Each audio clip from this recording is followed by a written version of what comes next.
హైడ్రా అధికారులపై తెలంగాణ హైకోర్టు ఆగ్రహం వ్యక్తం చేసింది. కొన్ని రోజులుగా దూకుడుగా వెళ్తున్న హైడ్రాపై కొందరు బాధితులు కోర్టులో పిటిషన్ వేశారు.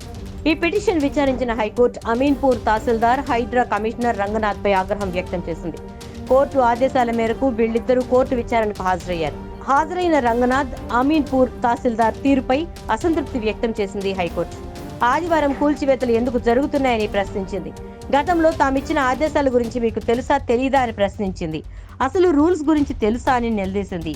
హైడ్రా అధికారులపై ప్రశ్నల వర్షం కురిపించింది. కూల్చివేతలు చేస్తే ఇంటికి వెళ్లిపోతారని అమీన్పూర్ తహసీల్దార్కి వార్నింగ్ ఇచ్చింది.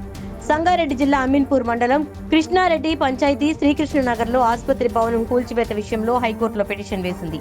హైకోర్టు ఆదేశాలు ఉన్నప్పటికీ కూడా అధికారులు దూకుడుగా వ్యవహరించారని బాధితులు కోర్టు దృష్టికి తీసుకొచ్చారు. సెప్టెంబర్ 21 సాయంత్రం నోటీసులు ఇచ్చిన అధికారులు 22వ తేదీ ఉదయాన్నే కూల్చివేతలు మొదలుపెట్టారని వివరించారు. కోర్టు ఆదేశాల మేరకు వీళ్ళిద్దరూ ఇవాళ కోర్టు ముందు హాజరయ్యారు.